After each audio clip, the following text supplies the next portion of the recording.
Every team, every topic, everywhere. This is Believe.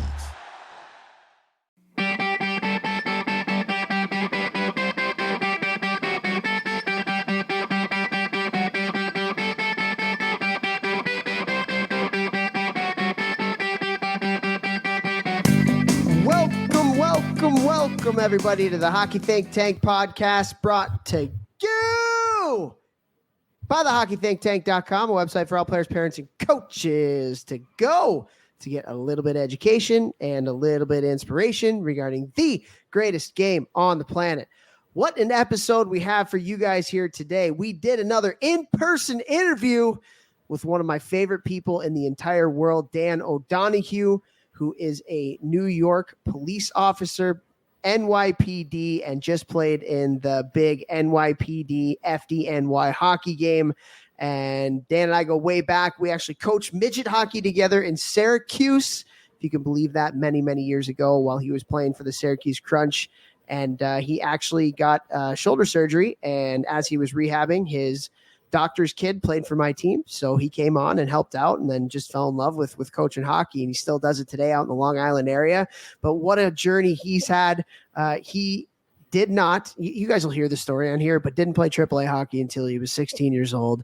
Ended up going to Mercyhurst University, played 4 years there, over 100 points, signed an NHL contract with the Arizona Coyotes, and had a pretty good professional career. And now, obviously, he is a police officer in New York City. So awesome hockey guy. He also has some hockey stuff that he's doing, some private lessons, some coaching out in the Long Island area. So you guys are really going to enjoy his story. Before we get over to OD, let's bring on the talent of the podcast, the one J who Jeffrey Lavecchio. Vex, what's up today, my man?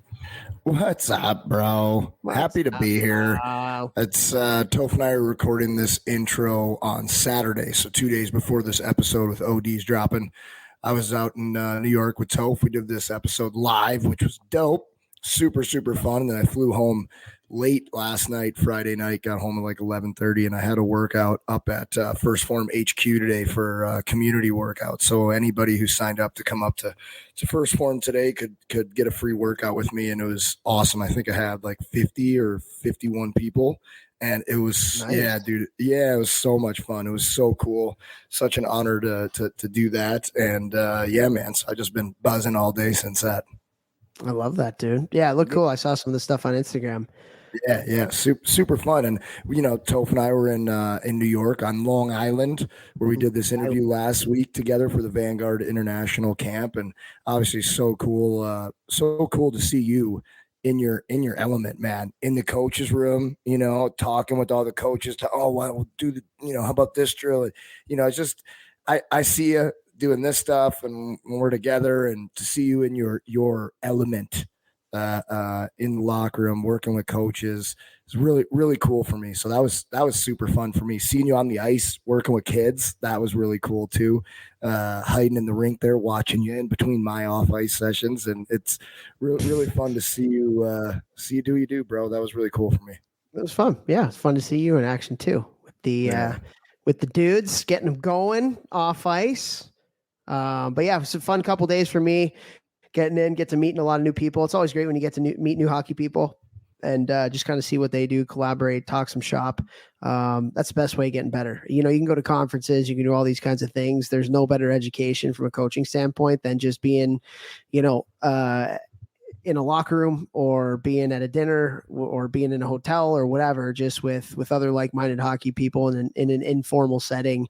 That's where I feel like you get the best kind of like development in terms of getting new ideas and meeting new people and networking and all that. So it was good to meet a lot of those guys, a lot of European guys that came over for this camp. So always nice to see what's going on the other side of the pond too. And overall pretty good week. Yeah, super good. And obviously glad we got to see OD and have this combo, which it was really cool. It's cool to hear about the backstory of the game and how big the FDNY versus New York PD game is, and to hear about all that goes into the background. It was fun to talk about that stuff. Charity, the money gets raised, and it's a phenomenal event for sure. It's a phenomenal event, and that story's great. His story's great. Talking about not starting to play ice hockey, like playing roller hockey until I think he said he was 11 or 12, and then ice hockey, and then, you know, his first year at AAA at 16. Again, like we say it all the time to everybody, like everybody has a different path, man. Everybody has a different path to the elite levels of hockey. And when I say the elite levels of hockey, I mean the actual elite levels of hockey, not the elite level of hockey of the elite level of hockey of the elite level of hockey that everybody plays now. So, or premier or elite or quadruple A, whatever it's, I don't know. Like there's so many different ways you could say elite, but there is only a few. Anyway. But yeah, it was cool to collaborate with everybody. I actually just got home. Paige's 7th birthday party. So my oldest, and it was really funny. So she wanted to go to a roller skating rink, and this was like old school roller skating rink where it was like the ground was pure concrete, right? Like they had the disco ball up top and all that kind of stuff. And so it was really funny to see her. She's just in her element. She loves to skate. Hates hockey. Anytime you put the equipment on her, she's like, nope, I'm good, but like loves to skate. And so would she be a figure skater then? I think she doesn't want to do that either. It's weird. I don't know. Just like she loves gymnastics. Loves gymnastics. Maybe a speed skater. A speed skater. Interesting. I don't know. But got Celia, our little 2-year-old, got her on those little Fisher Price kind of skates out there. So obviously my back is doing really well right now. Is that like the double runner? Yes, 100%. Yeah. And then Luce got all 3 of them out there. It was funny. They did a race. So like everybody 10 and under did a race, and Paige came in second. So she was like all like jacked. And the only guy that beat her was like I think he was like a 9 or 10-year-old boy. And so like, she was like, I'll send you the video. It was hilarious. She had like the look in her eye of like, I am dominating out here. Get out of my way. Comes from mom, not from dad. Totally. Yeah, totally. But then she made me do the 16 and over race. She was like, Dad, there's a 16 and over race. You got to do it. And I'm like, I'm not doing it. And she's like, well, you got it. No, Dad. She was like, gave me the look, like the Paige look, where it's like, I ain't budging on this one, you know? And did she say poop? She didn't. No, she didn't. She didn't say poop. That has been said a few times in the last couple of days, so I'll tell you that much. But yeah, so she made me do it, and I'm sitting out there like, oh God, what do I do? Do I like kind of blend with the crowd because, you know, I don't want to be that guy, but then Paige is like, you got to go and you got to win, Dad. You got to go and you got to win. So I kind of did, and yeah, I felt and you beat a bunch of little kids. No, 16 and over group. It was a 16 and over group. So how many people that were in this race were over 20? Probably like 10.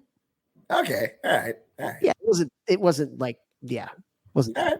I still felt like a huge tool, but I had to win for Paige. So anyways, done. Let's get over to Danny.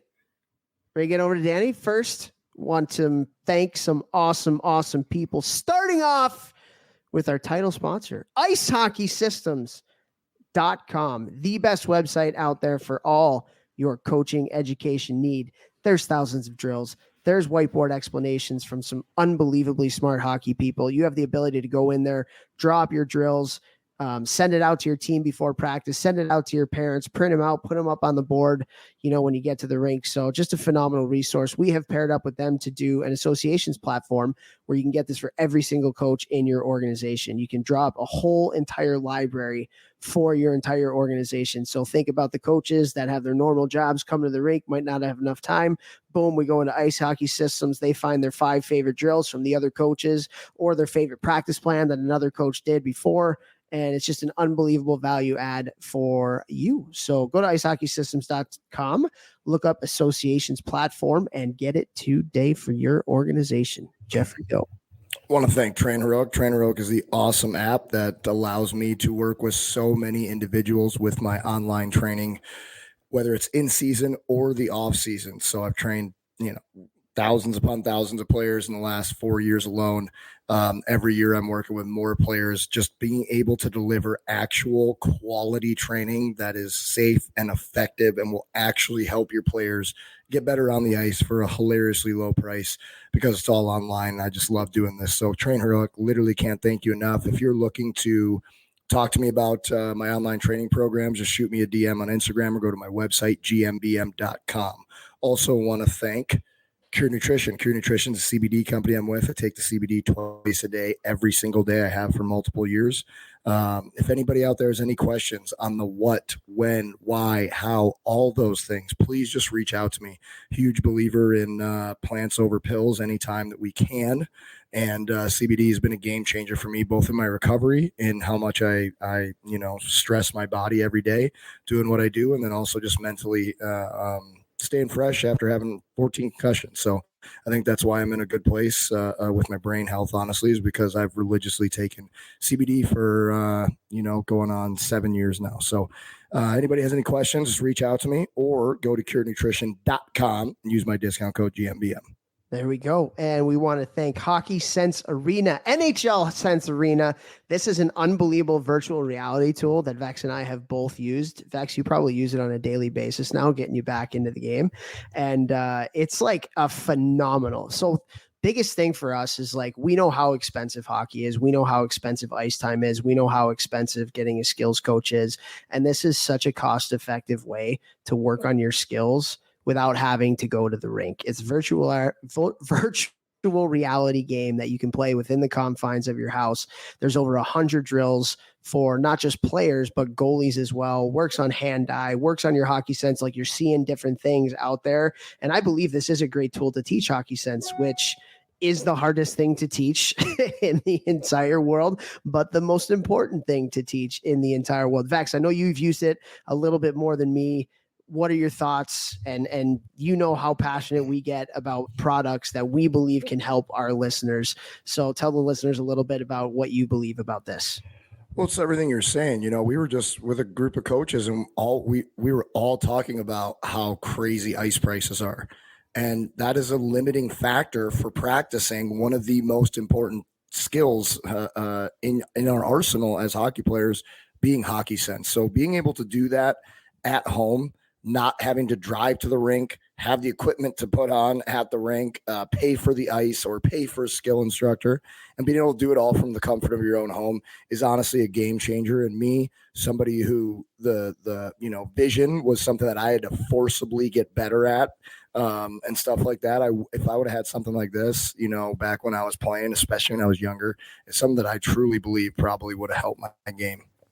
Unreal, man. And with this, the partnership that we've built with them, you get unlimited access to over 100 plus drills. And again, this isn't just for players, it's for goalies too. I know sometimes with different products and stuff, goalies feel like they get the short end of the stick. But with NHL Sense Arena, it has drills for goalies as well. So 100 plus drills for players and goalies, training plans from professional players and coaches, weekly challenges. And it makes top tier training accessible and affordable for just over $1 a day. And so, we don't hawk things that we don't really believe in. And for our listeners, you can save $50 on an annual plan with the coupon code ThinkTank, one word, at checkout. So $50 annual plan, $1 a day. Like, this is a phenomenal product. So if you can, go to hockey.sensearena.com and use that code ThinkTank to save. Again, that's hockey.sensearena.com and save today. Also want to thank Helios Hockey, an unbelievable product. It is a sensor that you put into your shoulder pads and it gives you instant feedback on your play. So we're talking a hustle score, which is incredibly fun for especially the younger kids that are out there. It's an unbelievable number that they get. Also, it's really good with breaking down your stride mechanics. Again, when we're talking about what we need to be elite hockey players, and when I say elite, I mean actually elite hockey players, we talked about hockey sense, skating. Skating is another one that is incredibly important, right? And so it gives you really good feedback on your stride mechanics. And the game changer is it pairs up with your video if you're playing a game, live barn, phone, iPad, camera, whatever it may be, and you will have your shifts cut up for you right at the end of the game. Absolutely incredible. Like, this is something that if we were younger and we had this, would have been like an absolute godsend for us as players and for our coaches as well. I remember in Vex, you too, hitting the rewind button all the time, Holding the rewind button to watch my shifts. This is a game changer. And the amount of people that I know here in St. Louis that have bought it, that listen to the show, is pretty freaking awesome. And they're all super happy with it. Yeah, for sure. And so, go to helioshockey.com today. Use the coupon code ThinkTank, and it will give all new Helios members 20% off their initial 12-month membership. And that sensor that you get on your shoulder pad to do it, you will get that for free. So helioshockey.com, coupon code ThinkTank, one word. And thank you so much to all of our listeners. We love you guys so incredibly much. If you can help us out and shoot us a like, a comment, download our show, give us a rating, whatever it may be. Follow us wherever you are getting your podcasts, whether it's Apple Podcasts, iTunes, Spotify, Google Play, whatever. We're everywhere. It would really help us to help us accomplish our mission of getting in as many ears as we can to help create some positive change and have a positive impact on the hockey world. And we love you guys so much. Continue to do this for you out there. Keep shooting us feedback. We really appreciate it. You guys are going to love this episode right now with my man. So without further ado, here we go with Dan O'Donohue. We know hockey games move fast, but with DraftKings Sportsbook, an official sports betting partner of the NHL, you can score faster than anything happening on the ice. This week, new customers can bet $5 and get $200 instantly in bonus bets. If you go to the DraftKings Sportsbook app, you can see all the available lines and all the available odds for all NHL games going on. That's right. Download the DraftKings Sportsbook app with the code THPN. New customers bet just $5 on the NHL and get $200 instantly in bonus bets. Only on DraftKings Sportsbook with the code THPN. The crown is yours. Gambling problem? Call 1-800-GAMBLER or visit www.1800gambler.net. In New York, call 877-8-HOPE-NY or text HOPE-NY 467-369. In Connecticut, help is available for problem gambling. Call 888-789-7777 or visit ccpg.org. Please play responsibly. On behalf of Boot Hill Casino and Resort in Kansas. 21 plus age varies by jurisdiction. Void in Ontario. Bonus bets expire 168 hours after issuance. See dkng.com/hockey for eligibility and deposit restrictions, terms, and responsible gaming resources.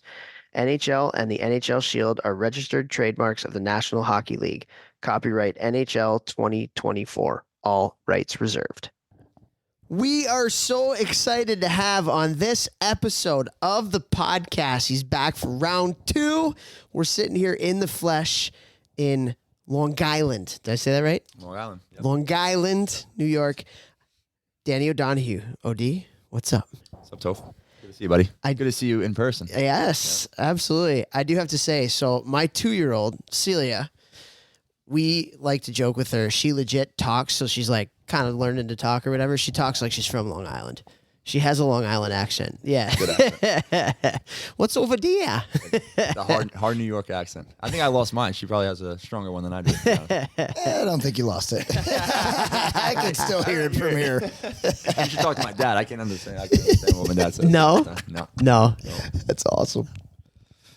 Well, we are excited to have you back for round 2. We got to get like back into your story for like the people who are just picking us up or, don't remember. Cause it's been a year or 2 since you were on? I think it was almost a year because we did it right before we played FD last year. The last time. Yep. So okay. It was around a year. Well, let's get right into that because it's fresh. 2 days ago, you had the FDNY NYPD game in, what's that? UBS Arena. UBS Arena now. On display, yep. And so how was it, man? Like, that's always an unbelievable event. Raises so much money. Like, how was it? It's electric. Every year, it's it's the biggest event that probably goes on at UBS Arena. I mean, the Islanders are playing the playoffs, but it's probably the hottest ticket in town. Wow. Hottest ticket in town. So cool. We probably could have sold out another arena. Like, that's kind of what we're looking at in terms of appeal of the game for people who attend that game. So what's the history of that's made it so popular? I just think it's grown. Like, this was our 50th anniversary. Yeah, game. yeah. So this was a big one, but over the years, it's just kind of gradually grown from playing at a local rink to now we're selling out UBS Arena. And my first game, we actually were televised on ESPN. It was the 20th anniversary of September 11th. So I think that kind of drew eyes to it a little bit. Yeah. And Were there a couple fights in that game on the ESPN one? That game? Or was there a big hit? I remember There was. hit. Yes. I remember seeing on TV there was a huge hit. I think my Peretta on FD kind of got someone on our team there. Yeah. And then they ended up squaring off at the end of the game. Yeah. And then that kind of went viral. Yeah. And then Mikey Grinnell from Barstool, he was at that game. And I think he went back to the boys and was like, "Yo, we gotta figure out a way to get this game, to be ours." How is that? Like, because they promoted a ton on Barstool and Chiclets and everything like that. How has their involvement in the game really even helped to amplify it even more? Crazy. It's crazy. Obviously, their platform's huge. Yeah. So once they're putting out clips and content of our game, it's just making it even more known. So obviously, it was well known around here, FDPD game, but now it's kind of known on a international level, I guess, between, they have people following their social media from all over the world. So I think it's kind of taken us to the next level. That's why I said I think I'm not exaggerating. We could have sold out another arena. How much of that do you think are people there to see a fight between the FD and the PD? Like, honestly. Probably half. Because we talk about fighting in hockey, rule changes, all this stuff, but it's like that. I remember that televised game, and I remember the hit, and I remember the fight squaring up and Barstool picking it up, and I remember them going nuts and be like, "Oh my god!" And then it blew up, and it's like, we talk about fighting in the game of hockey. It's interesting. Like, this has raised how much money for the FDNY, the New York Police Department and stuff like that. And I honestly think a big part of that is because people want to see you guys play hockey, but also fight each other and just compete, and then after hug and the whole shebang. But it's really interesting to think I think fighting in hockey has a big reason to do with that. I agree. I think, to your point, 5-10 years ago, that was the main reason why people went to this game. But now the skill level on each team has drastically changed. You got guys coming out of Division III, college hockey. My buddy Matty Zay, obviously he was my lineman in college. We played at the Division I level. So there's good skill. He's on the other team. He's on the Fire. Yeah. So there's a little rivalry there during the game, but obviously we're still brothers. So, but yeah, to your point. So back in the day, it used to be fireworks just for fighting. Maybe a couple guys could play, but mostly everyone was there just to muck it up. But now it's kind of changed a little bit, where it's actually decent hockey. I'm not saying the best hockey, but decent hockey, and then you mix in a fight or two, it makes it even better. Unbelievable. So, what's the lead up like for you guys? Like, how often are you guys practicing? When do you pick the team? Hey guys, so we had some technical difficulties in this conversation doing it live that we didn't realize at the time.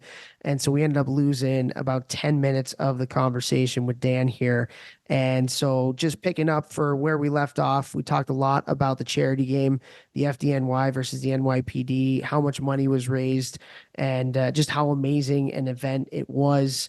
And then we transitioned into Dan's career, and Dan had an unbelievable career. And the start is amazing. He played roller hockey with his buddies until he was about 10, 11 years old. And then he didn't end up playing AAA hockey on Long Island until he was 16. And he went on to play Division I hockey at Mercyhurst University, and then signed an NHL contract with the Phoenix Coyotes at the time. And so just incredible journey, and we'll get into it as we begin again. But just wanted to fill you in a little bit on what got left out from our technical difficulties, and you guys are going to love the rest of this conversation here. So Dan's an awesome guy. You're going to get a lot out of this one, and fantastic journey. So here we go, back to Dan. Dude, that is a question that I get asked literally all the time at this time of year, is where should my kid play? Where should my kid play? Where should my kid play? Who's the coach? That's it. Who's the coach? Is the coach? Now, let's preface that at saying, hey, if my kid plays against better competition every day in practice, are they going to get better? Yeah, absolutely. If my kid plays against better competition in games, are they going to get better? Yeah, absolutely.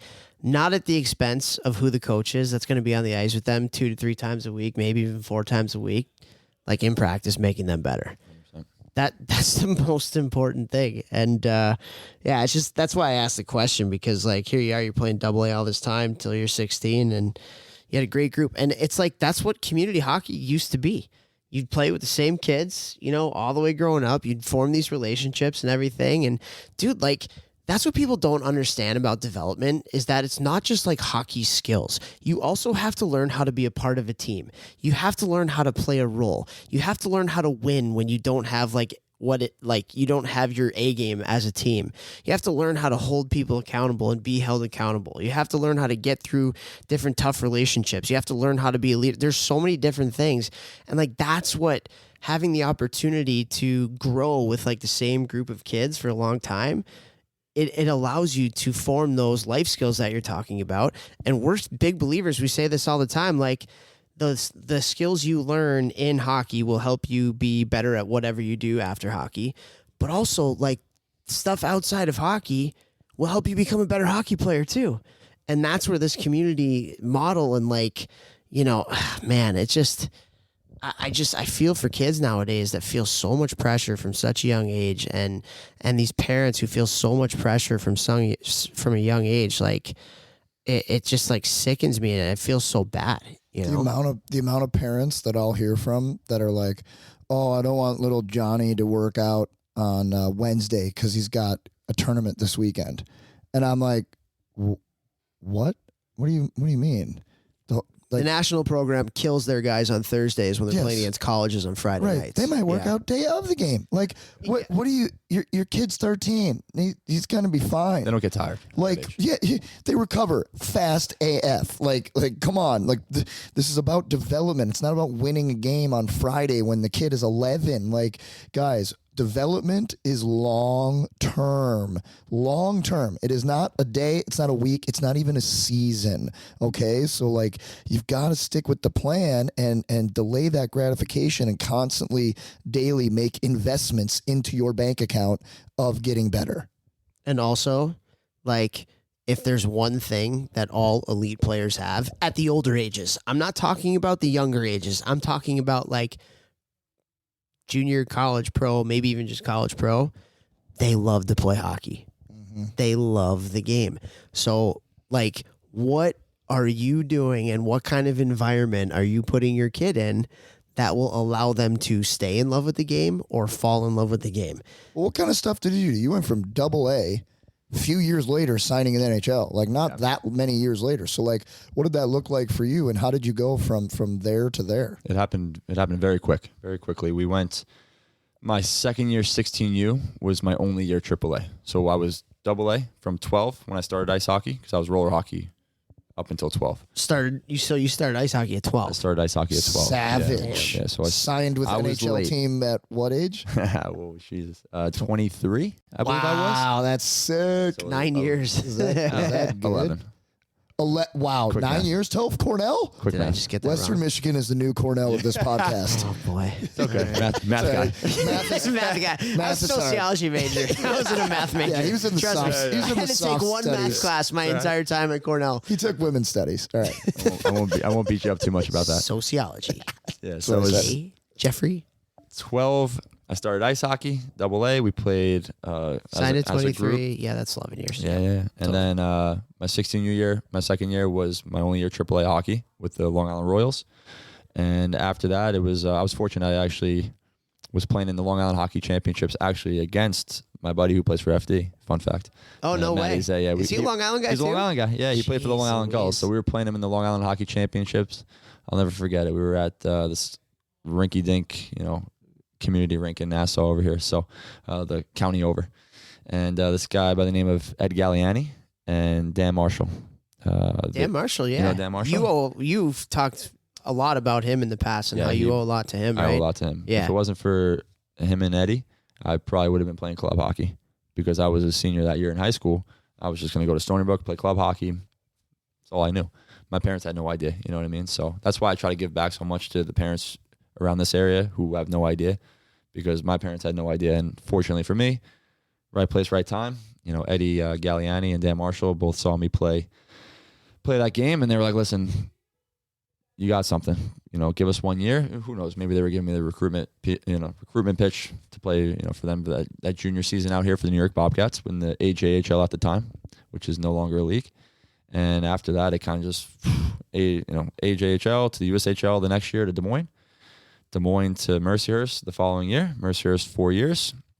Played all 4 there. And, right after my senior year, signed with Arizona from, 2-year deal right to the minors. So wild. Quick. And so sick. next thing you know, I was coaching with Topher in Syracuse. That's a whole nother ball of wax. Sure. Dan was brought in because I sucked, basically. Listen, you did not suck. I think you and I see. I think the reason why we get along so well is because we see the game in a similar light. Yeah. And we would have conversations on the road, whether it was road trips or in the hotel room. I think we just kind of connected on the level of what this game should be about for the kids. You know what I mean? That's why. And, even today, I'll see you tweet something and I'll comment. I'll text them on the side. Be like, bro, you have no idea what's going on down here. This place is, so sorry for cussing. That's okay. But that one we'll keep in there. Don't edit that out, Steph. We're seeing it here on Long Island. Things are changing, and I can't say it's for the better. But listen, I'm trying to help the kids. I feel like I'm in it for the right reasons. There's certain people who aren't. We'll just leave it at that. Yeah. It's tough. Yeah, it's tough, man. It's crazy, and it's not just on Long Island. I believe it. Yeah, it's everywhere. It's everywhere. St. Louis. Yeah, bro. It's everywhere. I mean, I'm not around the rinks in a hockey coaching capacity. Like I stay in the gym. Right. Because I know about all that drama out there. So I stay in the gym away from the drama, and I just help the guys in the gym. And it makes my life a lot easier. But kind of sucks because I want to be out there helping. Yeah. And I know what's going on out there, but I can only have one focus. You know what's really interesting, and I've actually asked a couple people this over the past couple weeks, having some more big picture hockey conversations with people who have some stake in the hockey world here. And for me, there's such an interesting dichotomy between there's so many good people in the hockey world, right? Like there's so many good people, so many great volunteers, so many people who have huge hearts, who give everything they have to the kids in the game. That's the majority. Why is the hockey world and youth hockey so toxic? There's such a disconnect between the amount of unbelievable people that are in our game versus what the culture of youth hockey is and how professional it's gotten and all that like, where's the disconnect? That's like the biggest question that I'm trying to figure out right now. And adult ego and money, whenever I ask people, are like always A and B when it comes to those things. And so I don't know what I know you see that here. You see that there. I see it where I've been in a lot of different spots and with people who reach out to me in the hockey think tank. So like, I'm not a problems oriented guy. I'm a solutions oriented guy. So I'm racking my brain trying to figure out, okay, now how do we solve this? We kind of know what the root problem is. It's money. There you go. It's adult ego. Those are the two biggest issues. Now, how do we fix that? I mean, for me, I think it starts you always look inward. You start at the organizational level, and, we always talk about it. Like, you create your core tenets for the entire program. And it's like core pillars, whether it's 4 or 2 or 6 or whatever you want it to be. Shouldn't be a crazy amount. And I think that all should be life stuff. Not hockey. That should be life stuff. We want to focus on these 4 or 6 pillars, and every single day we're teaching, we're coaching, we're mentoring on these pillars. And these pillars are a life thing that will translate to hockey. Responsibility, taking ownership, like maybe something like that is one of them. Well, yeah, that's a life thing, but we're using the game of hockey to coach that and teach that, whatever the other pillars are. And I think all organizations should have their pillars, and then it needs to be a major focus, like within the coaching. And this needs to be a major focus to turn the game around. You know what I mean? Like, I just think it's like, I work with a bunch of organizations now, and so many don't have any of that. They've got no pillars. Well, Jeff, thanks for teeing me up, because that's what the Hockey Think Tank does. We work with youth organizations on what you are calling and what we call the pillars as well. The 4 pillars of a youth organization. You have club leadership, which is your club or your hockey director, your president, your board of directors. And then your other pillars are your players, your parents, and your coaches. And so we work with them to do exactly what you're doing. And for us, it's really funny because our player pillar has very little to do with hockey. The stuff that we do with the players has very, very little to do with hockey. The coaches has a lot to do with hockey because the coaches are the one that's going to be equipping them, obviously with the life skills, but they're going to be teaching a lot of the hockey stuff too. With the kids, it's all life skills. That's awesome. All life skills that we do. It's team building. It's life skills once a month. Like, it's just, man, like, it's everything. So sorry to interject there, but like you talking about pillars and you're talking about youth organizations, that just so happens to be what the Hockey Think Tank does. Well, I mean, it's so freaking important. Like, you reverse engineer. Yeah. What do we want these kids to be able to do in hockey and in life when they leave our club at 18 or 16, whatever your oldest age is? Okay, we want them to be able to do these things. Ooh, are you going to do a regression blah, blah, blah. Regress back down to when they start in the organization at mini mites, squirts, whatever we're calling them now. And then every year you're building those skills layer upon layer upon layer. Like, come on, guys, it's not that hard. You just got to put in a little bit of thought in your preseason meetings and stuff, and whoever's the head of your organization should be doing this stuff, or else you should get a new head of your organization. My opinion. Mic drop. That's perfectly said. And I could say a lot that I should not say right now. But to hit on the main pillar that I think is the major influence within an organization is the leadership from the top. Yeah.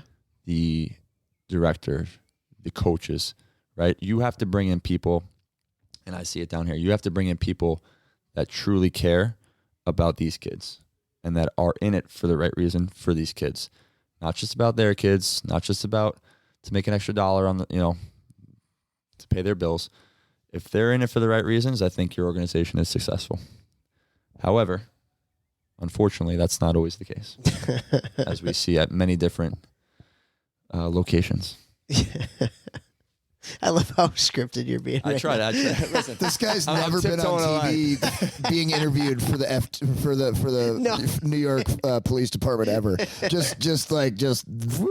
Hey, no. What did I say? He was Tiptoeing the on- line. there was like a day in the life of him with Barstool. Oh, I remember watching it. Yeah. Unreal. Yeah, but I mean, like, if the news is asking you questions about something and you're just like Playing you're saying, Switzerland. yeah, you're just playing possum, and you're like answering the questions with the questions. It's basically what he just did. Just a politician over here.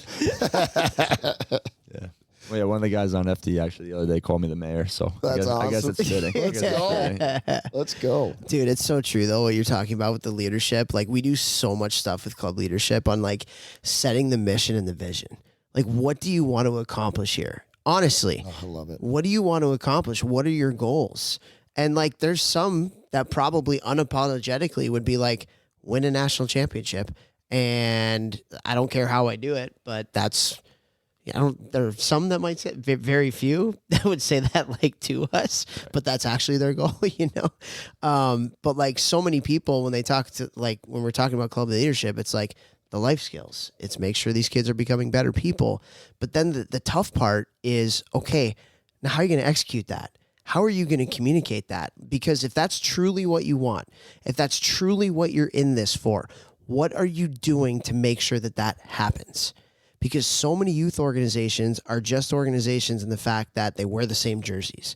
And different coaches of different levels, typically dads, are going to do things their way, and sometimes their mission and vision is not the same as what the club's goals and mission and vision are.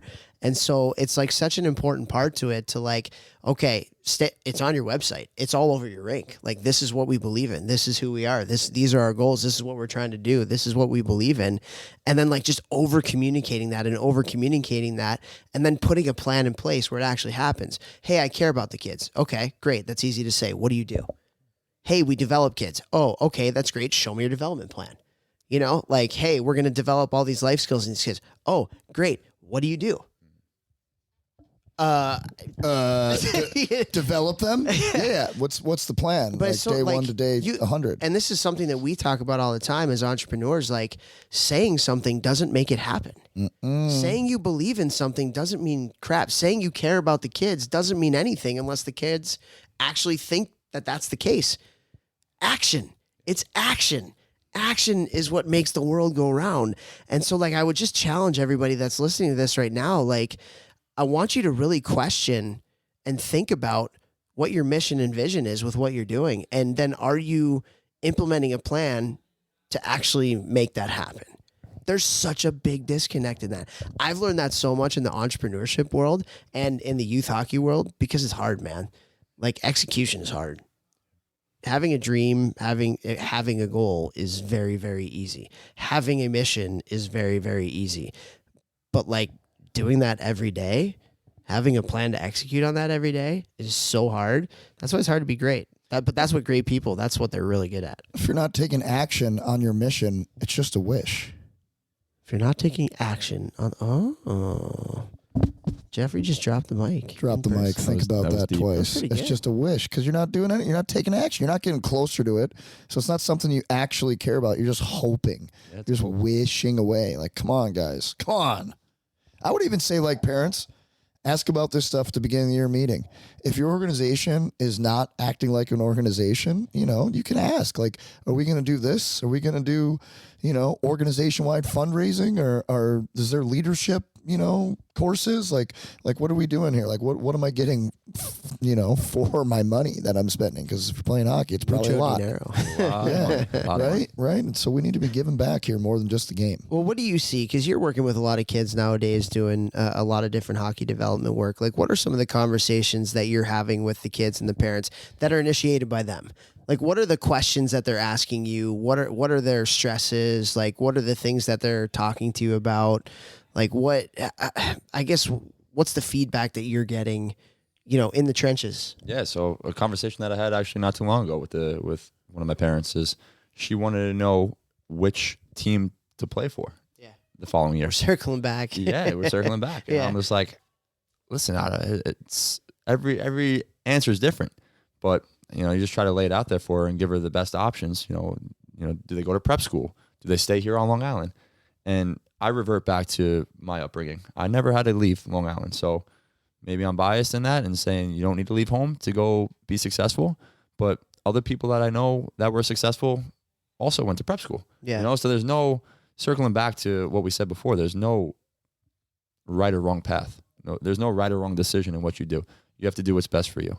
And I think a lot of people, they're looking for the wins. They feel like they have to be on a championship team in order to get noticed. Rankings. Yeah, exactly. Exactly. They're looking at the rankings, and if they're not on a top team, they're not going to go to the next level. And I disagree with that. I think, if you're a good hockey player, you're going to get found no matter where you're playing. I'm literally a great example of that. Like, I had a ton of scholarship offers if I would have played a fourth year in the USHL to the biggest schools in college hockey at the time. Biggest names in college hockey, top 3, every year type of schools. If I would have played another year, I knew I was ready to go. So I went to, one of the worst teams in the CCHA, Western Michigan. And I went there like, okay, I'm going to make this work for me. I know we're going to lose, but that means that I'm probably going to have an opportunity to play a lot if I go in there and I play well and I execute and yada, yada, yada. And I'm going to make this work for me. And I signed in the NHL after 3 years and left early, right? Like, I didn't go to the wins. I went the opposite way. And it wound up being the best thing that possibly could have ever happened to me. Yeah. I think that when we say there is no path, I think some people, maybe they see that in a different, I think maybe better verbiage is whatever path you choose, make it work for you if you care. Make it work for you. You stay in AA, okay, get on the ice early, get off the ice late, get in the gym, get a skills coach, whatever. Just play the game, do whatever, but be the hardest worker there. Take advantage of playing power play, penalty kill, top line minutes. Oh, you go to AAA and you're one of the lower level guys, fourth line, whatever, 6D man. Okay, well, learn to play that role. Learn to play that role if you've always been a skill guy. Learn to get better in practice. Whatever you do, if you care, you need to make it work for you, or else your career will be over in a few years. Dude, 100%. So true. I think about my experience in youth hockey too. My parents did not let me play with the top team because the coach, they didn't believe in his philosophy. Yeah. And so I went to the team that had the way better coach, and we weren't very good, particularly at the beginning of the year. And we ended up beating that team at the end of the year because there was no drama. And you developed all year long, pressure. I'm sure. Yeah, there was no pressure to win. There was no drama. Like, yeah, we cared, we competed. Like, it was hard at times, but like, it was all about development. And I used to always say this: if I'm getting into youth hockey again, and I become a hockey director at any point, our club slogan is going to be development over drama. Oh, I love that. Development over drama. DOD. And if you're a parent that like wants to create drama, don't let the door hit your ass on the way out. Yeah. Adios. And so many hockey directors are so scared of like crazy parents of like the better players. Dude, it's not worth it. It's not worth it. And and so you're talking about like, you know, obviously kids have made it by going the other route where they, you know, go to the all-star team and play for the My Hockey rankings, whatever, and kids have made it. But like, here we are sitting here saying, well, that wasn't our story. Same with you. It wasn't your story either, Dan. Like, all three of us sitting here, our story was we played for the good coach then we didn't chase the extra A or the My Hockey rankings, although there wasn't My Hockey rankings at that time. And here we are. You signed an NHL contract. Two NHL contracts. You signed an NHL contract. I think I was a good hockey player. Didn't sign an NHL contract. You were 100 points in college hockey. Come on. At Cornell. At Cornell. Ever heard of it? It worked out. It's the Western Michigan. But it worked New York. out for all three of us. And none of us. And for me, like, I even sit back because I went the other way. Like, I went to junior hockey probably 2 years too early, too. I think back, like, and I tried to chase that, and it almost killed me. It almost killed my career doing that. And I fell out of love with hockey. For anybody that knows me and for people who listen to this podcast that would think that's unimaginable, that I would ever not be in love with this game, there was a time that I wasn't. And it was because I went to junior hockey too early. And so, like, man, stay the course. Like, do what's right for you. Take your own path. Most paths are the long way. That's three guys sitting here in Long Island having a brewski, like, talking about that. Yeah. I think it's got to be fun too. You know what I mean? Like, once you lose the fun, it's hard to get it back. I mean, I lost the love of the game because I wasn't having fun anymore at a certain point in time. But then I got it back when I started coaching in Syracuse with you, you know, and I just saw awesome, a different side of the game. So awesome. And seeing the kids come to the rink with a smile on their face, you know, seeing them, we had a good group of kids up there. And now, fortunately, back here, I got a good group of kids. And when I was hockey director over here at the rinks where you guys are this week, you know, I had the best kids, you know, and looking back, you know, the lineup I had on the ice, you know, some mornings before school was Ufko. You know, I got drafted by Nashville. He's in the American League now, you know, from UMass. The Hagen brothers were out there. You know, they're studs. Like first overall next year, in 2 years. Yeah. So they're studs, you know, and this was 5 years ago when they were good, you know, so looking to see where they are now, you know, Logan Rakowski is going to be at Harvard next year. Ryan Fine, Harvard next year. Yeah. That doesn't fly on this podcast at Harvard. Yeah. I'm sorry about that. But, you know, I should have pushed him to Cornell for you. But, you know, just looking back 5 years ago and seeing where they are now, it's like, it's just I'm not saying it was me. I had nothing to do with their development. Coaching. Yeah. But just seeing where they are, it's just a rewarding feeling. Nothing just knowing better. how good You know they what, are. though? Nothing better. I'm so happy for them. You know what I mean? It's just I want to great. circle back with something you said earlier because I asked you, I forget what the question was now, but you said work hard and have fun. Oh, advice to players, right? Work hard, and have fun. And those two go hand in hand. If you're working hard, typically you're having fun when you're working hard, even if it's tough, right? And you cannot have fun without working hard. Like, when have you ever been lazy at something and enjoyed what you were doing? Yeah. Ugh. I don't know. Like, I haven't. No, Usually if no, I'm I lazy, won't. it's because It's I like- don't want to do it, you know? It's also fun because it's like fulfilling. You know, you're pushing yourself, Yeah. which means you're getting better. You're On the getting other side, yeah. uncomfortable.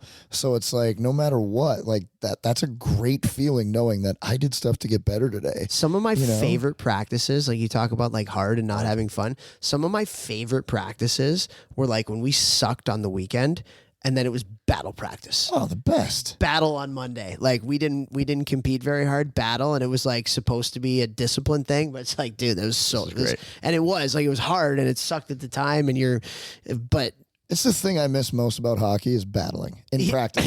Totally. Scoring goals, for sure. Obviously, best feeling in the whole world. Whether it goes off your ass or you go back bar on a breakaway. I If don't you're a care. golfer, You Jess. Like there's no feeling like scoring a goal. But battling in practice with the boys after practice, like everybody got better. You beat the crap out of each other. Man, just such a good feeling. Such a good feeling. I miss the real. It's unfortunate that you can't just like go one-on-one in the corner in the real world sometimes. I wish. Hey, guy at it, right? Bank of America holding me up. Somebody cycle the puck in the corner. 2-man enter, 1-man leave. Let's I got go. places to be. Let's go. I'm gonna forecheck You're the not shit fulfilling out your of you. potential right now. Bex doesn't like that. You had the Hagens boys, eh? The Hagen boys, yeah, Smithtown. They live 5 minutes from the rink that you guys were No at this way. week. Yeah, they're good family, really good family. So I've know heard them. that actually. I've heard they're phenomenal Great people. people. People, Great you will know that name very shortly. Very soon, both of them. Both of them. if you Obviously, don't already know, yeah. James. No, James is a year younger.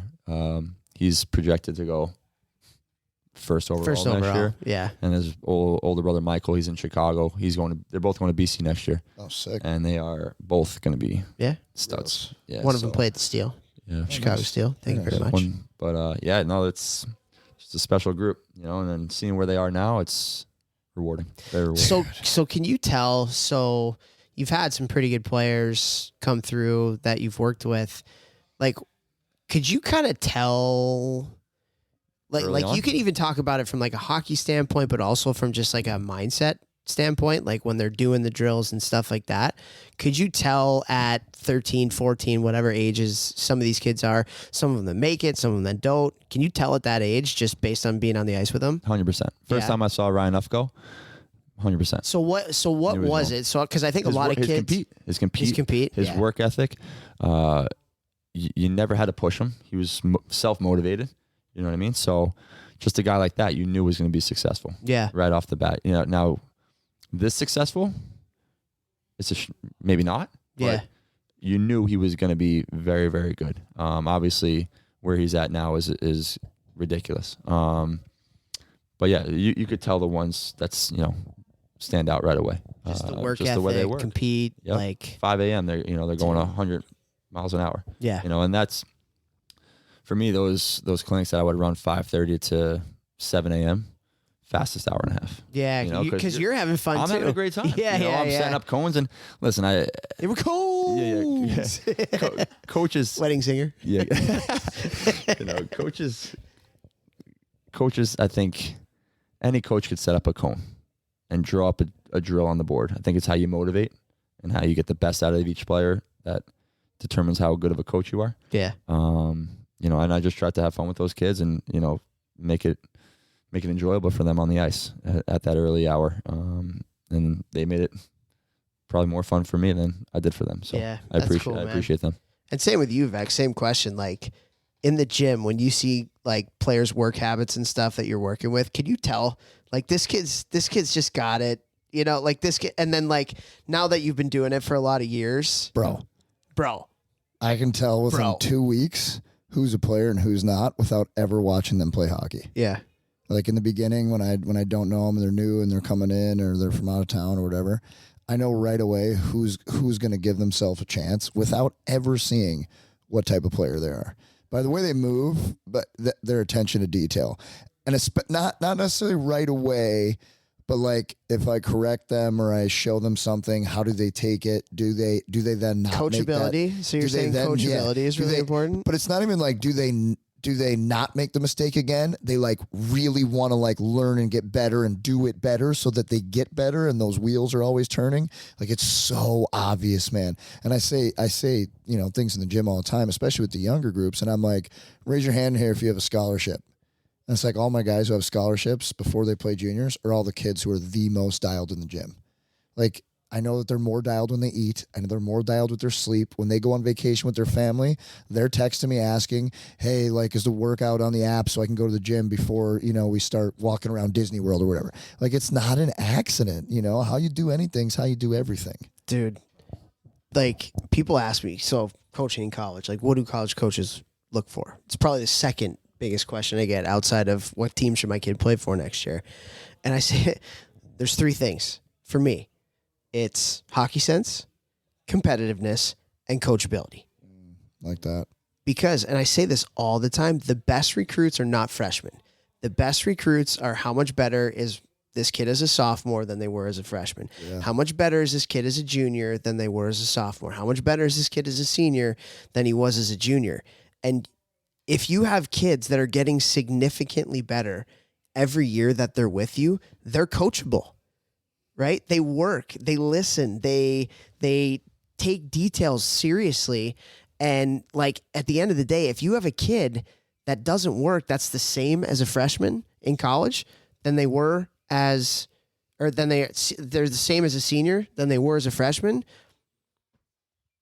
they're no good to you. Yeah. They're no good to you. Same thing in pro hockey. Like if you have a kid that's the same at the end of their contract than they were at the beginning of their contract, they're no good to you. No good to you. So like that coachability factor and everything that you guys are talking about, and it's amazing that both of you guys say, and I feel the same way, like you could tell. Yeah. You could tell just by how a kid does a drill. Yep. You could tell just by when you're coaching them, they're looking you in the eye, they're nodding, and like really good recruiters, they watch the bench. They watch the bench during a game, and they'll like notice if a coach goes and coaches the kid. If that kid looks up at him and is like nodding up and down, like that's a huge plus. If the kid like turns away or if he like rolls his eyes or whatever, I'd cross that kid off my list every single time. Every single time. You know, yep. It's wild. Get out of here, kid. Crossed off the list. Man, am I glad I called that guy. Oh, I love it. All right, so Danny, sure. Thank you so much for coming on here. You are doing some awesome charity work here on Long Island as well. So talk a little bit about some of the stuff that you're doing for some of the kids here on Long Island, because I think what you're doing is awesome. And I honestly, like, obviously we want to plug what you're doing, but also like other people around the U.S., around Canada, even around the world. It's a worldwide podcast. Not a big deal. Like maybe they can take some of the stuff that you were doing and implement that with their organizations, with the people that they have. So talk a little bit about what you're doing. Yeah. So just a little backstory is when I was growing up, unfortunately, my parents weren't financially. We were okay, you know, but there was a dark time where. But it's hockey. It's hockey, right? It's so expensive. But my dad actually got laid off from his job one year, and I didn't know this until after I was done playing hockey. All the parents on my team wanted me to continue playing, so they picked up the bill. And obviously, hockey is not a cheap sport. So what I'm trying to do here on Long Island is to try to give back to those parents that are going through hard times financially. You know, whether it's losing a job at a tough time, or even, a family member comes down with some sort of sickness that they need help, getting through that tough time for, and to alleviate some of their pressure. My goal is to try to raise money for that family to, have hockey taken care of for that year. You know what I mean? So, hopefully I continue to grow in that regard, and help as many parents and families as I can, because as you guys know, it's not a cheap sport to play. Yeah. I did it a couple of years ago with one of my parents. She actually went through she had open heart surgery, so I raffled off an NYPD hockey jersey and was able to get a few bucks for her. She's got 3 boys playing though, so you can imagine hockey times 3. It's crazy, right? So just to try to help that family, and coming around the rink, you meet so many good people, and when they're going through tough times, you just obviously want to do what you can for them, to try to make it a little bit easier, on the family. Yeah. Now, is there any website or anything? No website. I kind of just do it on my own. It's off the cuff. So I'll post things randomly. I was thinking about trying to start like some sort of website where I could raffle off hockey sticks or signed jerseys, where it may be, to try to, raise as much money as possible. And obviously the more money I raise, the more people I could help. So at the ground level right now with that, trying to get that kicked off, but I think I'm going to be starting something up here in the next little bit. Yeah. So obviously I'll keep you in the loop, and, whatever everyone can do to help, that'd be much appreciated, because it's going to help a lot of families. Yeah. That's awesome. Yeah. And I know some organizations kind of have some of those things in place. Like I've heard of a couple organizations that have like player assistance fund where they, every family pays, I don't know, $50 or $100 extra on their tuition to the organization to help families in need. And obviously it's a little bit, I don't know if they submit their financial information or if they pick a family or whatever it is. Like different organizations do different things, but hockey sucks in how expensive it is now. It really does. Hockey has become a sport that is pricing a lot of people out of it. And so things like this not only are amazing, but in my opinion, honestly, dude, necessary and needed for people. We want to keep blue collar people in this game. You need that. This game was built on blue collar people, And I'm not sitting here with you guys today if it isn't for those parents, that I grew up with who helped my parents out in that time of need, right? So cool. That's so hockey. If I'm not, it really is, right? Exactly. If I'm not playing that year, who knows? Maybe circling back, maybe Dan Marshall and Eddie Galliani don't see me that year, and I'm not, playing at the next highest level. So yeah, everything happens for a reason, right? So fortunate to. I've had great parents that I was able to play with, growing up, and they helped me out, helped my parents out. It's so cool. So cool. So the power of story is incredible. So tell me about when you found out about that happened. Like what happened? It was, I was talking to one of my old parents. So you didn't even know? I had zero idea. Until years later? Until I was done playing hockey altogether. No way. Wow. Yeah. Yep, I didn't find out until a couple years ago. 2-3 years ago, I found out. Wow. Yeah, my parents kept it, hush hush. Obviously, I knew, times were tough, but my parents did everything that they could to keep me in hockey, keep my brothers in lacrosse. My two brothers were lacrosse studs, so I took all the hockey money, but lacrosse was the next option for them. But so when you had that conversation with your parents, like what was that like? To be honest with you. Never had the conversation with my parents. Really? Still? I never brought it up to them. Yeah. Oh, wow. No kidding.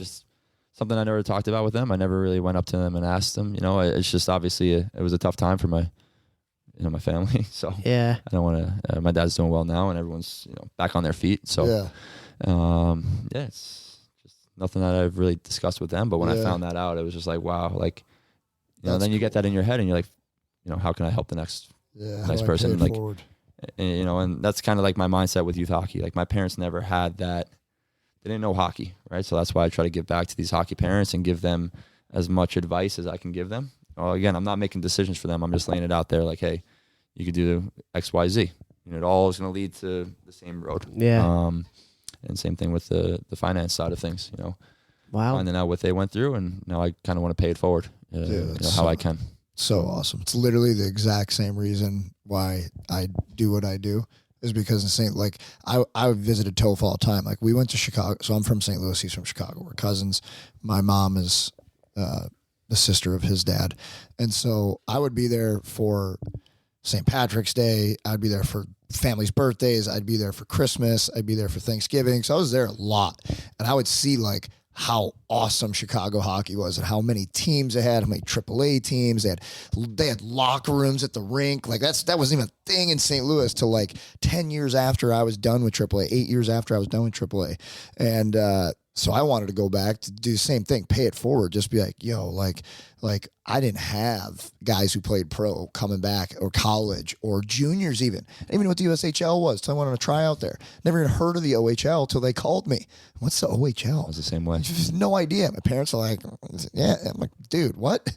And so like I love helping St. Louis kids specifically because, even though now it's obviously a lot better, we have so many guys now, but it's like, man, it's like, if there's that parent who is new to hockey, or whatever, like it's really cool helping them in their journey.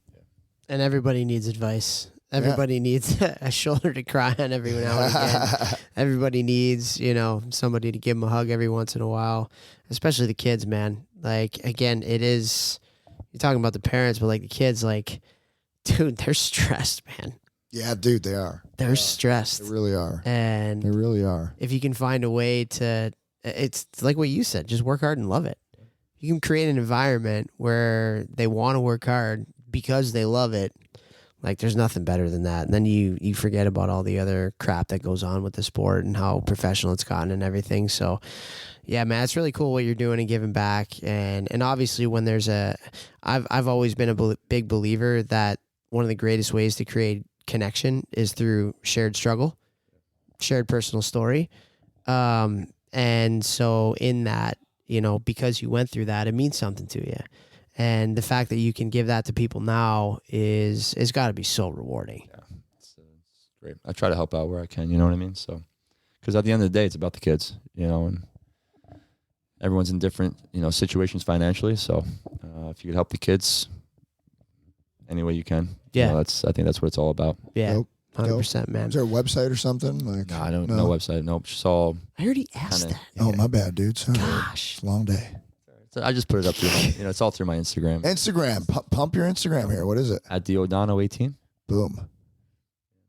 We'll Get put on it. there. Yeah, we'll put it on the show notes and stuff like that. Yeah. So we'll get it. We'll tag him on the stories when this comes out too, in the gram. I don't know if you know this, but Jeff has a blue check mark. Blue check On mark. Instagram? Didn't pay Verified. For it. Verified. Can you pay for it on Instagram now? Yeah, you Yeah, can. you can. Oh, really? Interesting. Yeah. But he didn't pay for it. Like they made, had it before that. I got Come it on. before. Let's get serious. Man. 110,000 Male followers. model. Get off me. I love it. Well, it's great to see you. Thanks for doing this again. My pleasure. And let's go watch some playoff hockey. Have a couple beers, watch a little hockey. There you go.